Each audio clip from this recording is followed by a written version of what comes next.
자, 우리 창세기 강해를 시작하면서 19번째 시간입니다. 그리스도를 부르는 장자권의 계보 17번째 시간 베냐민입니다. 창세기 35장 16절에서 18절 같이 읽어요. 그들이 베델에서 길을 떠나 에브레스 이르기까지 얼마간 거리를 둔 곳에서 라헬이 해산하게 되어 심히 고생하여 그가 난산할 즈음에 산파가 그에게 이르되 두려워하지 말라. 지금 내가 또 등남하느니라 하며 그가 죽게 되어 그의 혼이 떠나려 할 때에 아들의 이름을 베논이라 불렀으나 그의 아버지는 그를 베냐민이라 불렀더라. 축복 봅시다. 창세기 49장 27절 야곱의 축복입니다. 베냐민은 물어뜯는 일이라 아침에는 빼앗는 것을 먹고 저녁에는 움킨 것을 나누리로다. 아멘. 자, 베냐민은 야곱이 라헬에게서 낳은 두 번째고요. 야곱에게 12번째 막내 아들입니다. 참 라헬이 자식복이 없었어요. 야곱에게는 많은 사랑을 받았지만 자식복이 없었습니다. 여러분 아까 말씀 잠깐 드렸지만 유대인들이 하나님의 사랑을 그렇게 아주 그냥 선민으로서 징하게도 받았어요.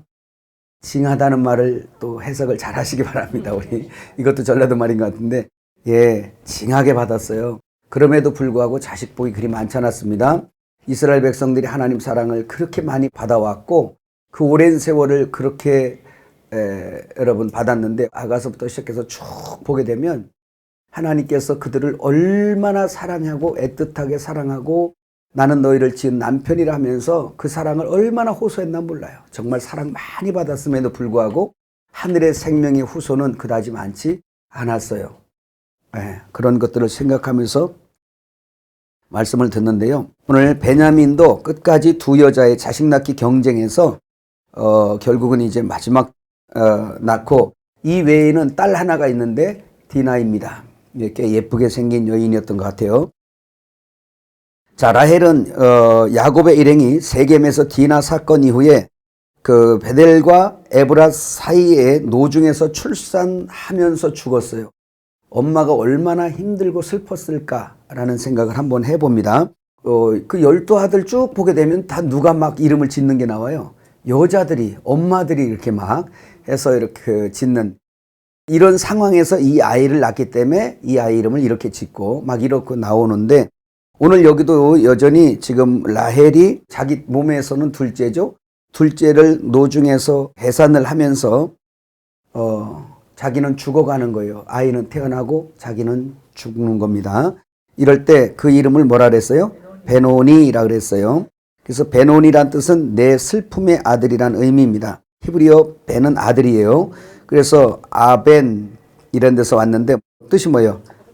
헛됨, 고통, 슬픔이란 뜻이에요. 베논이라는 말이. 그렇다면 인간적으로 지금 이 상황 속에서 볼 때 라헬은 그런 마음인 거예요. 첫째는 자기의 회한이 있었을 것이고 왜 그래요? 이렇게 자식 경쟁하고 열심히 낳았지만 자기는 지금 어떻게 해야 되는 거야? 그 언니를 그렇게 시기도 하고 미워도 하고 자기 남편에게 왜 나는 애기도 없고 하면서 막 투정하고 싸움도 얼마나 하고 쟁투했잖아요. 그렇게 하면서까지 살면서 마지막 아이를 낳으면서 자기는 죽어가는 자기의 삶을 돌아보는 자기의 삶의 참 헛됨. 야, 이거 헛되구나. 우리도 그런 생각할 때가 있잖아요. 헛되구나. 그리고 또 그 한 가지만 있는 게 아니라 갓난아기는 낳아놓으면 누가 필요해? 엄마가 필요하잖아요. 근데 그동안 경쟁한 싸우며 했던 레아가 이 아이를 돌봐야 되는 거잖아. 아니면 자기의 몸종이 돌봐야 되는 거예요.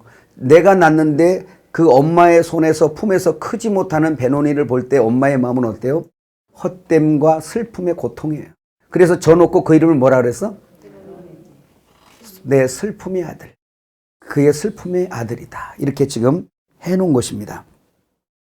그런데 여기서 지금 그 라헬은 죽어가면서 내 슬픔의 아들이라는 뜻으로 베논이라고 이렇게 불렀지만 여러분 그 남편이 이제 개입을 하는 역사가 있어요. 그래서 야곱은 베논이라고 하지 않냐고 뭐라고 그래요?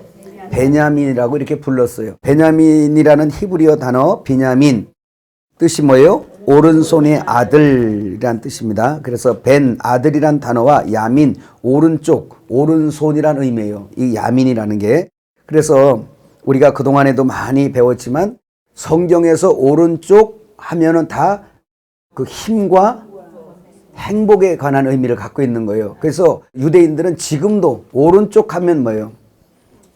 힘과 그 행복을 의미하는 거예요. 그래서 여러분 요셉의 두 아들도 우수좌수할 때 막 갖다 옮겨대는 역사 있잖아요. 바로 그런 것입니다. 오른손이라는 이 부분은 아주 중요하다. 그래서 성경에 오른쪽 그러면 무조건 그런 식으로 해석을 해도 무방합니다. 자, 그렇다면 보세요. 그 얘기는 오른쪽 할 때 성도는 무슨 권세와 무슨 행복으로 살겠어요? 하나님이죠. 그죠? 느헤미야 8장 10절 한번 읽어볼까요? 느헤미야가 또 그들에게 이르기를 너희는 가서 살진 것을 먹고 단 것을 마시되 준비하지 못한 자에게는 나누어 주라. 이날은 우리 주의 성일이니 근심하지 말라. 여호와로 인하여 기뻐하는 것이 너희의 힘이니라. 이렇게 말씀하고 있는 거예요. 그래서 라헬이 베논이라고 불렀을 때 베냐민이라고 부른 것은 깊은 의미가 있다라는 생각을 여러분 가지셔야 됩니다. 자, 그래서 아까도 조금 말씀을 드렸지만 이런 생각을 해보지 않으셨나요? 다시 우리는 십자가를 중심으로 해서 라헬이 자식을 낳고 베논이라는데 이 뜻 자체가 헛된 고통이에요. 그리고 슬픔이에요. 그렇다는 것은 인간은 다 슬픔과 고통 속에 쌓이는 거거든요. 뭔가 우리는 십자가에서 정리되고 끝이 나야 돼요. 다시 이제 거슬러 올라가서 인간의 시조인 그 아담 때부터 아담이 하나님의 형상으로 있을 때는 동산을 함께 거닐며 너무 하나님하고 행복했어요. 지금 우리가 영안에서 누리는 것처럼 그 은혜의 동산이거든요. 최초의 성전인 에덴에서 그 같은 누림을 가졌어요. 그런데 마귀의 미혹을 통해서 범죄했을 때 이미 머리이신 하나님을 떠나고 그때부터 죄인으로 사는 거예요. 그래서 창세기 1장 2절 죄인의 삶의 그 상태를 창세기 1장 2절로 표현을 했잖아요. 그래서 헛되다, 공허하다, 의미 없다는 얘기예요. 그래서 없음이라 그랬다. 창세기 1장 2절을 딱 묶으면 뭐예요? 없습니다. 그래서 창세기 1장에 우리가 이제 앞으로 강의하겠지만 그 1장 1절부터 저녁이 되고 아침이 되면 첫째 날, 둘째 날, 셋째 날 쭉 가면서 마지막에 아담이 만들어지잖아요. 그건 바로 그리스도의 형상이 완전하게 이루어진다라는 것을 설명을 했습니다. 그래서 창세기 1장을 또 6글자로 다 정리해 놓은 거 기억하시나요? 창세기 1장 해석을 6글자로 정리해 놓은 거. 아니 그거 말고. 왜 이렇게 묻냐면 기억나라고. 처음에는 뭐를 시작했어요? 없음으로 시작했죠. 죄를 지은 인간은 없습니다. 하늘나라에서도 없고 없는 거예요. 그냥 아예 텅 빈 생활이에요. 그래서 그 텅 빈 생활을 가지고 성경은 뭐래요? 고아와 과부로 표현했어요. 객과 고아와 과부가 구약에 많이 나오죠. 예, 나그네는 집도 없는 사람들 얘기하는 거고 정처 없이 가는 거예요. 그 다음에 고아는 뭐였어요? 아버지가 없는 거예요. 그 다음에 과부는 신랑이 없는 거예요. 결국은 없는 거예요. 텅 빈 도시잖아요. 그래서 이 없음에서 저녁이 되고 아침이 되면 첫째 날, 저녁이 되고 아침이 되니 둘째 날 자고 깨면서 자라는데 자라는 게 뭘로 표현했냐? 체험이라고 그랬잖아요. 이제 기억납니까? 체험이에요. 그래서 첫째 날, 둘째 날, 셋째 날 하면서 우주에 텅 볐던 모든 것들을 하나님께서 하나씩 그 티데미 배치자래, 배치하다. 그래서 있을 곳에 있도록 다 배치시키는 겁니다. 이렇게 배치를 해서 하루하루가 지나가더니 결국은 뭐해? 완성이 나오는데 그게 바로 아담과 하와로 끝이 나는 거예요. 그래서 우주적인 아담과 그 우주적인 하와인 교회가 완성되는 것이 성경의 결론이었어요. 이걸 성경의 결론인 하나님의 영원전 목적, 그것을 완성된 것이 새 예루살렘 성을 완성이라 그랬는데 완성이 카랄이었잖아요. 이게 신부란 말이에요. 신부가 뭐였어요? 카랄이었어요. 히브리어로 카랄. 그 카랄의 히브리어 뜻이 완성하다예요. 예, 마치다, 이런 끝마치다 이런 뜻이에요. 필하다 이런 뜻입니다. 그래서 이 완성을 향해 가는데 창세기 1장의 끝은 뭐 아담과 하와가 만들어지면 끝나는 거잖아요. 그리고 잘 살았더라 뭐 이런 거잖아. 그죠? 안식했더라 이런 거잖아요. 그러니까 없음 체험 완성 창세기 1장이다. 한번 해볼까요? 시작. 너무 간단하게 했나요? 그런데 지금 라헬은 여기서 끝이 난다. 뭐를 낳냐? 베노니를 낳고 이렇게 끝난다. 결국은 십자가 전에는 율법이 얘기하는 거예요. 율법. 이것은 율법과 함께 뭐냐? 인간의 의, 사람의 뭐예요? 사람의 의. 예, 결국은 베논이라는 이름이 말씀한 것처럼 결국은 헛됨과 고통과 슬픔으로 결론 나는 것. 야곱을 공부하면서 배웠죠. 야곱이란 이름을 가지고 살았던 그 결과가 앞뒤로 뭐만 생겼어? 죽을 일만 생겼다라 그랬어. 그래서 결국은 헛되다. 그래서 야복강가는 십자가라고 그랬죠. 결국은 십자가 전에 우리의 헛된 것들, 이 쓰레기 같은 거죠. 사람의 의는 전부 다 정리되는 걸 얘기하는 거예요. 라헬이 노중에서 죽어야 되는 이유를 아까 설명했어요. 왜? 이 라헬이 여기서 죽어야 되는 것은 드라빔 때문에 그렇거든요. 그죠? 드라빔은 뭐죠? 우상이었어요. 몰래 숨겨 나온 우상.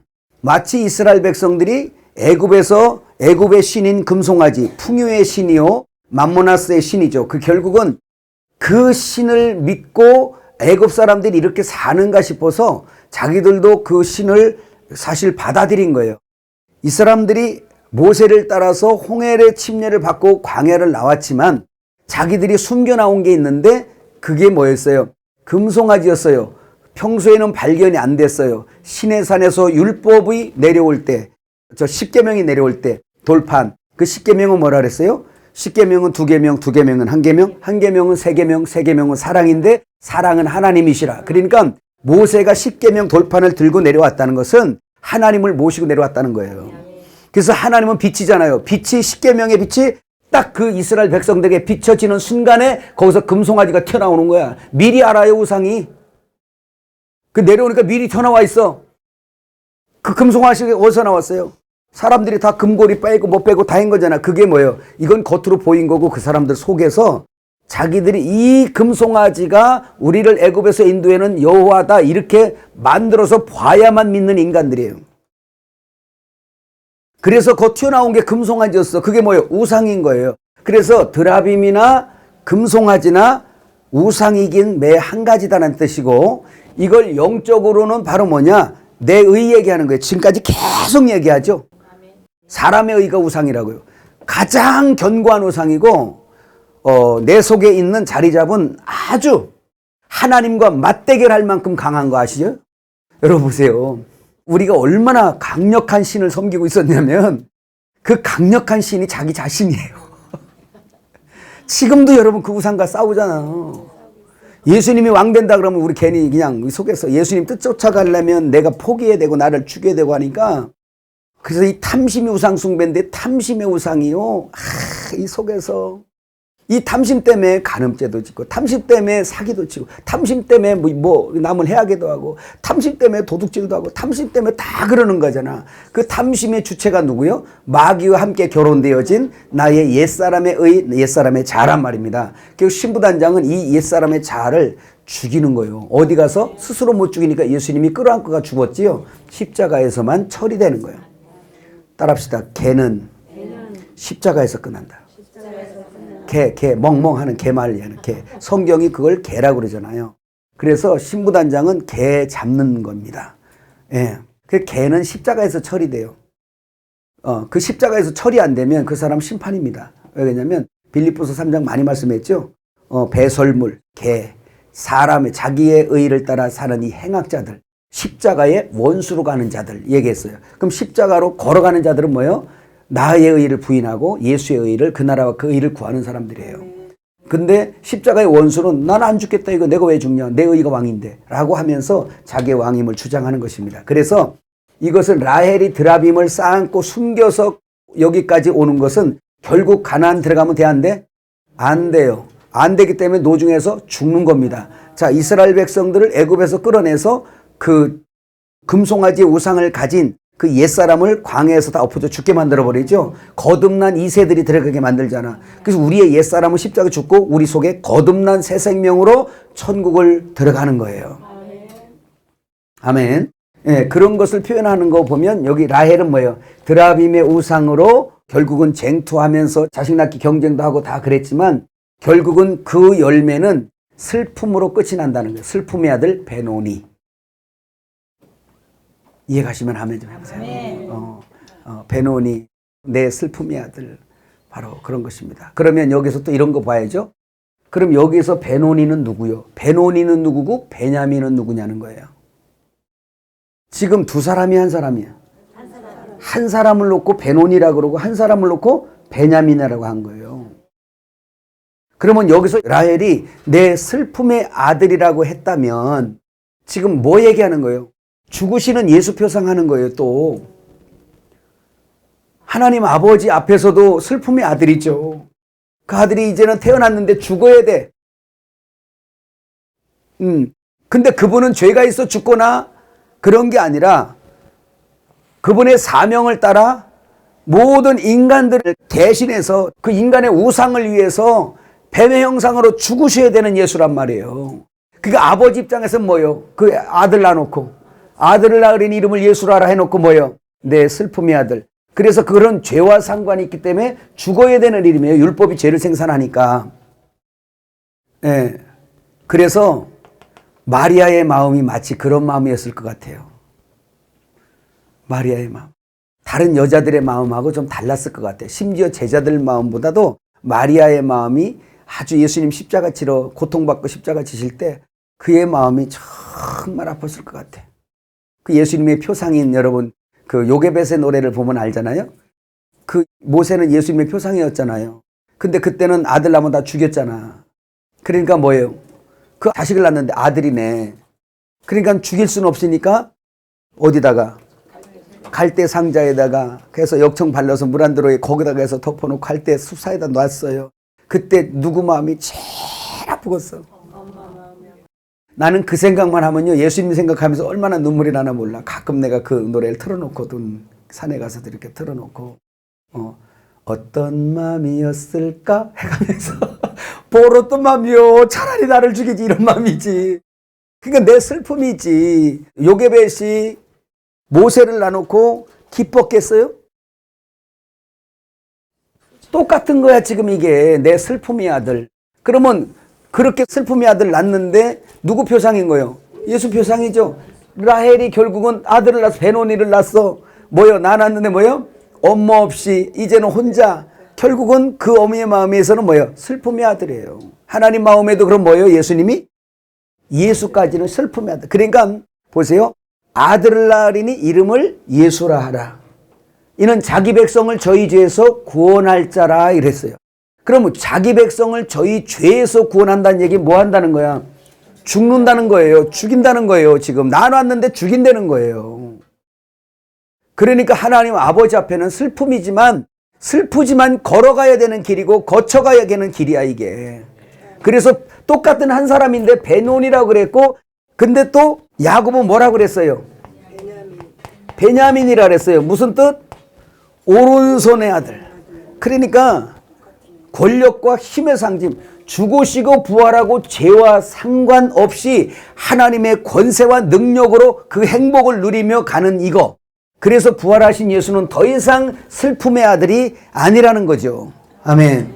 더 이상 슬픔이 아니라 기쁨과 감사와 정말 행복한 역사, 그걸 얘기하고 있는 겁니다. 그래서 죽으신 다음에 이제는 그 베냐민의 역사, 우리가 그 베냐민의 주님을 우리 속에 담았으니 우리가 권세가 있고 그의 자녀가 되는 자에게 뭐예요? 영접하는 자, 그 이름을 믿는 자들에게 하나님의 권세가 있대요. 오른손의 복이에요. 오른손의 축복이에요. 베냐민의 축복이란 말입니다. 그렇게 우리가 봐야 되는 걸 기억하시고, 여러분 그 베냐민 지파 역시 가나안 땅을 정복한 후에 영적으로 복이 되는 땅을 분배받았는데요. 여호수아 18장 21절에서 28절 한번 읽어볼까요? 베냐민 자손의 지파가 그들의 가족대로 받은 성읍들은 여리고와 벳 호글라와 에멕 크시스와 벳 아라바와 스마라임과 베델과 아임과 바라와 오브라와 그발 암모니와 오브니와 게바인이 12성읍과 또 그 마을들이며 기브온과 라마와 부에롯과 미스베와 그비라와 모사와 레겜과 이르부엘과 다랄라와 셀라와 엘렙과 여부스 곧 예루살렘과 기브앗과 기리아시니 14성읍이요 또 그 마을들이라. 이는 베냐민 자손이 그들의 가족대로 받은 기업이었더라 그랬어요. 여러분 근데 그 밑에 있는 그 베냐민 지파의 지역은 하고 있는 거 있잖아요. 남쪽으로 예루살렘 유다 지파가 있고요. 여러분 그 지도 올려놓은 거 보면 거기 다 나와요. 그리고 동쪽이 갓과 르우벤입니다. 여기 보세요. 자, 이게 지금 지중해고요. 지금 여기에 보면 쪼그다 이렇게 하다가 쭉 내려와서 이제 여기 홍해가 이렇게 있을 거예요. 그죠? 여기 갈릴리 바다고. 그런데 요 밑으로가 뭐예요? 여기가 지금 유다 지파예요. 유다 지파고 여기가 베냐민 지파네. 여기가 베냐민 지파요. 자, 요렇게 되어 있습니다. 지금 요 얘기하는 거예요. 이 베냐민 지파가 여기에 이렇게 땅 분배를 받고 있는 것입니다. 그런데 그 베냐민 지파의 지역은 산악지대로서 비옥한 땅이고요. 강과 바다와 산이 어우러진 곳이고 전략상 아주 중요한 위치로 전쟁을 많이 겪는 이런 지역적인 상황입니다. 그러다 보니까 여러분 이 베냐민 지파의 지형을 따라서 자연히 사람들이 이렇게 훈련되고 호전적일 수밖에 없는, 그래서 물어뜯는 일이다라는 어떤 이런 별명을 갖는 거죠. 축복의 별명을 갖는 것입니다. 자, 베냐민 지파가 복된 것을 모세의 축복을 보면 알게 되는데 46페이지 신명기 33장 12절 같이 읽어요. 베냐민에 대하여는 일렀으되 여호와의 사랑을 입은 자는 그 곁에 안전히 살리로다. 여호와께서 그를 날이 마치도록 보호하시고 그를 자기 어깨 사이에 있게 하시리로다 그랬습니다. 자, 이것은 지역적인 안배인데요. 여기 보세요. 전에도 말씀드렸지만 그 북이스라엘 10지파는 여로보암으로 해서 쭉 가죠. 그래서 거기는 200년 지나고 없어져 버려요. 약 200년이 지난 다음에 없어지는데 남쪽으로는 유다 지파하고 베냐민 지파가 두 지파가 이제 350년 솔로몬 이후에 분열 왕국이 된 이후부터 350년엔 이 히스기야 왕 때, 예레미야 선지자 때죠. 그때 이제 문을 닫는데 그러기 전에 이 베냐민 지파가 가면서 점점 쇠약해졌어요. 그러다 보니까 이 베냐민 지파라는 것이 사라지고 유다 지파로 예속이 된 겁니다. 흡수돼 버렸어요. 그래서 유대 지파, 유대인 막 이렇게 이제 하는 건데, 그런데 보세요. 이스라엘 유다의 중심이 뭐죠? 어디죠? 수도가? 예루살렘이에요. 예루살렘은 이스라엘 전체, 유대 전체의 하나님을 섬기는 복의 근원지가 바로 예루살렘 성입니다. 예. 그래서 베냐민이 딴 데 있지 않냐고 요 유다 지파, 예루살렘 성전에서 하나님을 섬기는 예루살렘 지파 위에 바로 붙어 있는 거예요. 그러니까 어깨 위에 두는 거죠. 가까이 있어요. 그래서 예루살렘으로부터 오는 모든 축복을 유다 지파랑 공유한다는 거예요. 그래서 오늘 신명기에 그런 축복이 있다라는 거 보세요.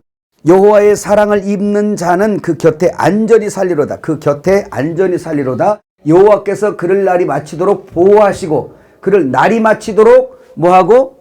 보호하시고 그를 자기 어깨 사이에 있게 하시리라 라고 말씀하셨다는 걸 기억하시길 바랍니다. 그래서 오늘 중요한 거는 여기는 이거예요. 실제 베냐민 지파는 이렇게 해서 복을 받는데 이 지금 베냐민의 사건에서는 이 사건을 보는 게 가장 중요합니다. 결국은 왜 죽는가? 여러분, 저도 그 생각 많이 했어요. 성경 보다 보면 잘 모를 때는 의문이 많잖아요. 야곱이 그렇게도 사랑했는데 왜 길에서 그 베냐민을 낳고 좀 어느 정도 크기는 하고 죽게 하든지. 여자들 소원은 대부분 막 그렇더만요. 자식 나면. 저놈 시집이라도 가는 거 보고 죽게 할 텐데. 우리 엄마들 소원이. 예? 그런 거 많죠? 절대 안 죽어야 돼요. 아들 장가가는 거 보고 죽어야 할 텐데. 우리 교회에 한 집사가 있었는데요. 정집사라고 옛날에 있었는데 자기는 암이 걸려서 썩어 내려가면서도요. 오직 눈물 흘리며 입술에는 뭐가 달려있냐. 우리 애들. 야, 그게 엄마인 것 같아. 우리 애들. 네. 그러면서 제 애들 없으면 저한테 우리 제 시집이라도 가는 걸 내가 보고 죽어야 되는데 그렇지 못하게 됐어요. 어머니하고 철저로 우는데 그것도 못 보겠더라고. 네. 이 라헬이 하나님 왜 그러셨을까? 이런 생각이 지금은 다 풀리죠, 여기에서. 죽을 수밖에 없구나. 들어가면 안 되는구나. 결국 여기서 우리 교훈받는 것은 나의 의의를 가지고는 천국을 누릴 수도 없어. 이 땅에서. 아니죠. 가는 건 두 번째고 여기서도 자기 의의에 충만하고 자기 의의가 주인공 돼서 사는 사람 있잖아요. 그 사람 주변엔 늘 시험과 다툼이 끊이질 않아. 지옥이야, 지옥. 그래서 빨리 베냐민으로 넘어가야 돼요. 베냐민으로 넘어가야 그때부터 힘과 능력 있게 살고 하나님의 힘을 입어 살아. 이스라엘로 바뀌어야 돼. 아멘. 야곱의 삶이 열심히 살지만 괴로움이 끝이 없잖아요. 오늘 베노니의 삶이 그런 거예요. 그걸 누가 처리했다는 거예요? 십자가에서 처리하는 거예요. 그래서 신약으로 와서 빌립보 3장 아까 그래서 얘기한 거예요.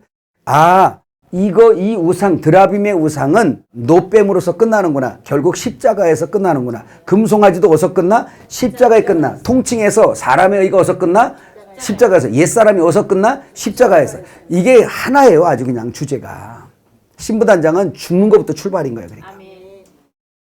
자, 므낫세 봅시다. 창세기 41장 50절에서 51절. 흉년이 들기 전에 요셉에게 두 아들이 나되 곧 온 제사장 보디베라의 딸 아스낫이 그에게서 낳은지라.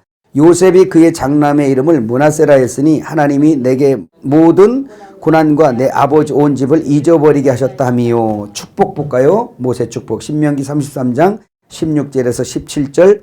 땅의 선물과 거기 충만한 것과 가시떨기 나무 가운데 계시던 이의 은혜로 말미암아 복이 요셉의 머리에 그의 형제 중 구별한 자의 정수리에 임할지로다.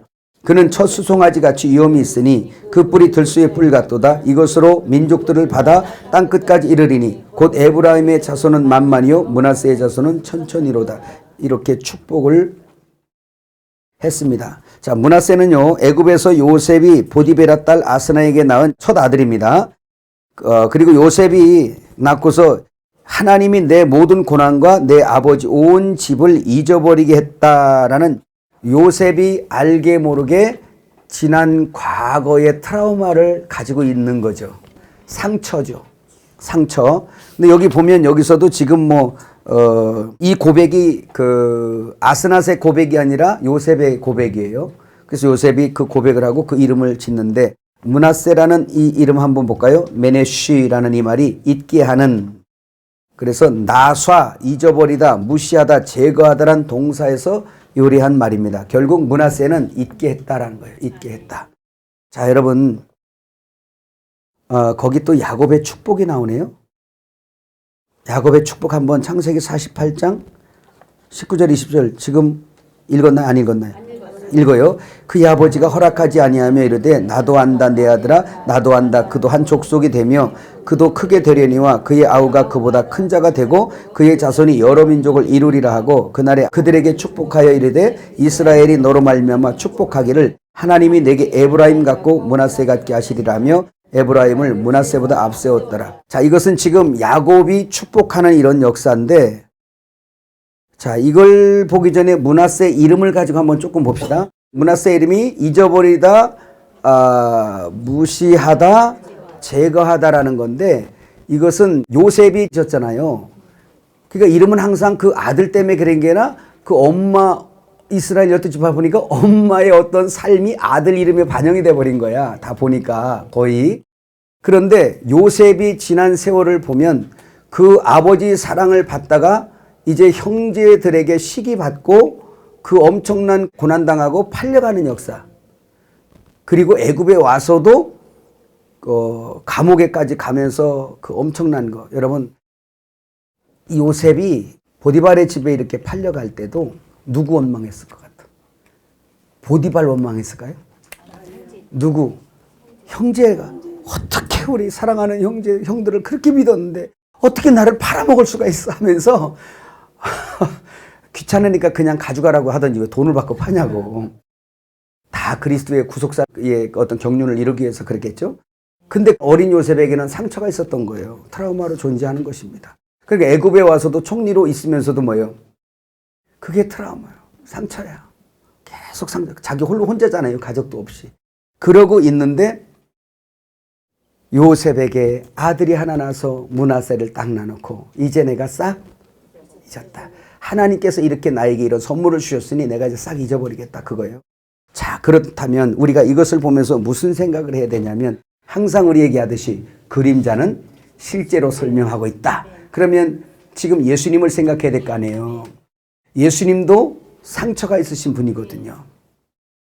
이 세상에 오셔서 누구에게 팔려가요? 예수님이 자기 형제 동족들에게 은 30냥에 팔려가고, 그리고 나서 그들에게 배반도 당하고, 자기 형제, 예수님 그잖아요. 내 형제라 그러잖아요. 너희는 나의 친구, 내 형제라 그러잖아요. 자기 형제에게 배반당하고 자기 형제에게 상처를 받는 거예요. 그리고 자기 형제들에 의해서 팔려간 거예요. 그거에 대한 삶을 요셉이 그림으로 살아낸 겁니다. 그래서 예수님은 그렇게 가면서, 물론 여러분 이렇게 생각할 거예요. 아유, 하나님이 무슨 상처야. 그런 얘기겠지만, 그러나 예수님은 인간적인 이런 인간의 정서로 지금 이걸 표현하고 있는 거예요. 그래서 예수님이 스가랴서에 보면 이제 밤도 아니고 낮도 아니고 이렇게 할 때 오시잖아요. 오셔서 딱 사람들 앞에 나타나니까 옆구리에 상처가 나 있네. 손에도 뭐가 있겠어요? 못 자고 있겠네요. 그런데 사람들이 물었어요. 그 옆구리 상처는 어디서 받았어요? 그랬더니 예수님의 대답이 내 친구 집에서 받았노라. 그러고 오시네요. 그럼 보세요. 예수님도 그것이 상처지, 한쪽으로는. 그런데 예수님이 그것을 어디에서 치료를 받나? 자녀가 생산되면서 치료를 받아요. 자, 이사야 53장 10절에서 11절 한번 읽어봐요. 여호와께서 그에게 상함을 받게 하시기를 원하사 질고를 당하게 하셨은즉 그의 영혼을 속건제물로 드리게 이르면 그가 씨를 보게 되며 그의 날은 길 것이요 또 그의 손으로 여호와께서 기뻐하시는 뜻을 성취하리로다. 그가 자기 영혼에 수고한 것을 보고 만족하게 여길 것이라. 나의 의로운 종이 자기 지식으로 많은 사람을 의롭게 하며 또 그들이 죄악을 친히 담당하리로다. 그래서 예수님이 어디에서 지금 위로가 되시는 거예요? 십자가에서 상처와 고통과 모든 것, 내 동족과 모든 것에게 팔려서 모욕당하고 고소당하고 채찍맞고 이랬던 모든 그런 상처가 그 십자가를 지고 나서 이젠 부활 안에 많은 아들들을 얻으심으로 인하여 그 상처가 다 치우고 이제는 그 고난을 잊어버렸다는 거예요. 예. 그래서 아기 엄마가 그 아기를 낳기 전에는 불안도 하고 고통스럽고 막 그러지만 해산하고 난 후에 그 기쁨은 이제 그 해산의 고통을 잊어버린대잖아요. 마치 그와 같은 이름, 무슨 이름? 므낫세라는 것입니다. 자, 에브라임 볼까요? 창세기 41장 52절 읽어요. 차남의 이름을 에브라임이라 했으니, 여러분 같이 안 읽어요? 하나님이 나를 번성하게 하셨다함이었더라. 신명기 33장 16절 17절 아까 읽은 건데 한 번 더 읽어요. 땅의 선물과 거기에 충만한 것과 가시떨기 나무 가운데 계시던 이의 은혜로 말미암아 복이 요셉의 머리에 그의 형제 중 구별한 자의 정수리에 임할지로다. 그는 첫 수송아지 같이 위엄이 있으니 그 뿔이 들소의 뿔 같도다. 이것으로 민족들을 받아 땅끝까지 이르리니 곧 에브라임의 자손은 만만이요 므낫세의 자손은 천천이로다. 그랬습니다. 에브라임은 요셉이 애굽에서 보디베라의 딸 아스나덱에서 난 둘째 아들입니다. 하나님이 나를 내가 수고한 땅에서 번성케 하였도다 라는 그런 것 때문에 에브라임이라는 이름을 주었습니다. 자, 에프라임이라는 이 말은 두 배의 과일 에프라타에서 왔는데 열매를 많이 맺다라는 의미에서 왔어요. 자, 이 말은 실제로 에브라임, 그거 한번 읽어봅시다. 우리 에브라임 지파 시작.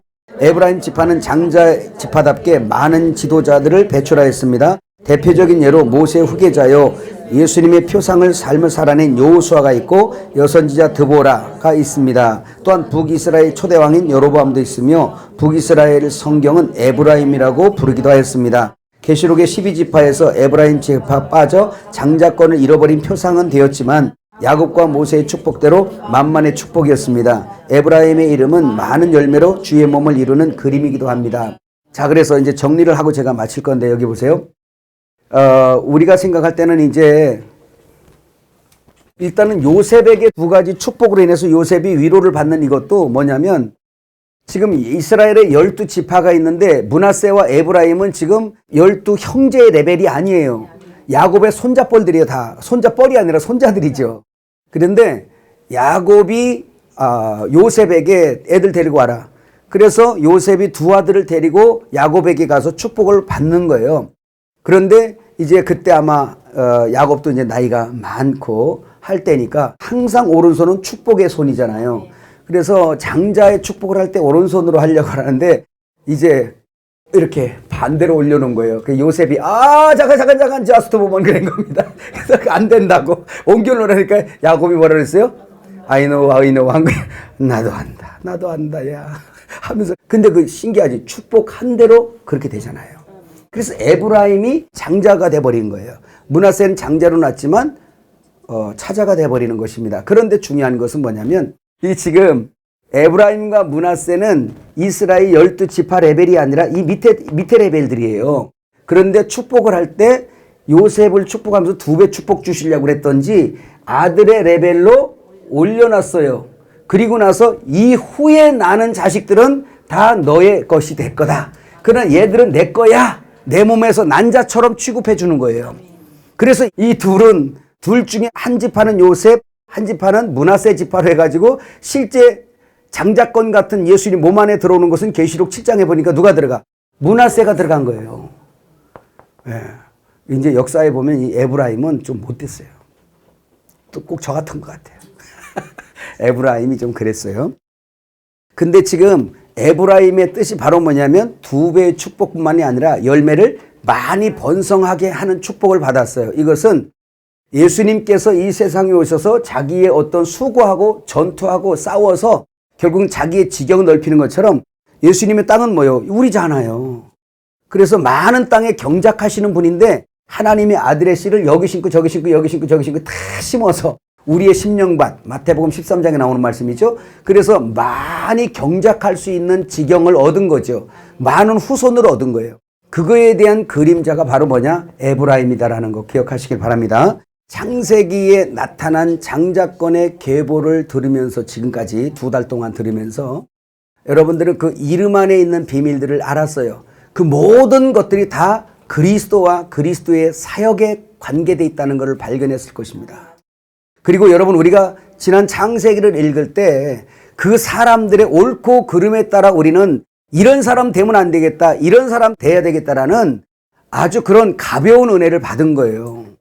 근데 여러분, 지금 이것을 보면서 여러분은 무엇을 생각하게 되냐면, 아하, 라헬도 라헬 저 못된 사람이네. 왜 우상을 가지고 저러지? 왜 우상을 숨겨가는 거예요, 바보같이? 라고 해서 라헬의 잘못을 치부했는데, 그게 아니라 이걸 들으면서 무엇을 여러분 겪었어요?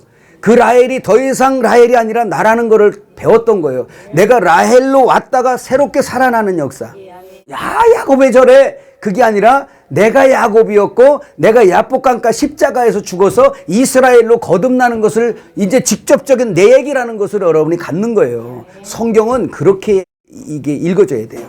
오늘 여러분 단지파를 보면서 여러분 무슨 생각을 했어요?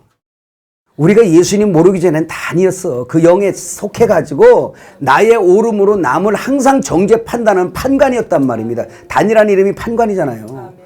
내가 단하고는 전혀 상관이 없고 단 나쁜 사람 이렇게만 하고 있었는데, 그게 아니라 이제는 우리는 단이었고 르우벤처럼 내가 가늠한 자였고 우상 숭배, 나 자신 속에 우상을 섬겼던 자잖아요. 그래서 그 모든 사람들이 바로 내 안에다 싸잡아 넣고 함께 십자가에서 죽고 함께 좋은 이름으로 이스라엘로 거듭나는 것. 아멘. 오, 베노니가 아니라 베노니였던 내가 베냐민으로 바뀌어가는 역사. 그 사이에는 뭐가 있어요? 십자가라는 게 있어요. 그러니까 우주 안에, 그리고 성경 안에, 또 하나님의 경영 안에는 이 십자가가 아주 큰 중심이 되는 거예요. 이게 12지파를 공부하면서 결국 우리의 존재가 이제 다 드러난 거고요. 우리의 옛사람이 어떤 사람인가가 전부 다 낱낱이 자꾸 그 한 사람 한 사람을 보면서 내가 음란한 자였네, 내가 진짜 교만해서 내 오름으로 많은 사람 죽였네 하면서 내가 우상 숭배한 자네 하면서 이제 우리는 그렇게 나를 봤단 말이에요. 내 존재가 완전히 폭로되는 거죠. 그러면서 이것이 끝이라면 하나님은 저주하기를 즐겨하시는 분일 텐데 그러지 아니하시고, 그렇던 우리를, 음란하고 탐심스럽고 우상숭배하고 정말 죄로 죽은 우리들을 그렇게 버려두지 아니하고 우리를 다 쌓아안고 십자가로 올라가셔서 그 사망 뱀의 형상으로 그냥 모세가 광에서 뱀을 든 것 같이 인자도 들려하리니 그렇게 싸잡아서 가서 함께 죽고 함께 살려낸 우리 주님의 은혜죠. 공로죠. 이런 것을 듣는다면 우리는 원망할 자격이 없어요. 불평할 자격이 없어요. 그래서 하나님의 진리를 자꾸 알아가면 알아갈수록 감사 예수. 감사 예수. 그게 우리의 하루하루의 삶이 된다는 걸 기억하시길 바랍니다.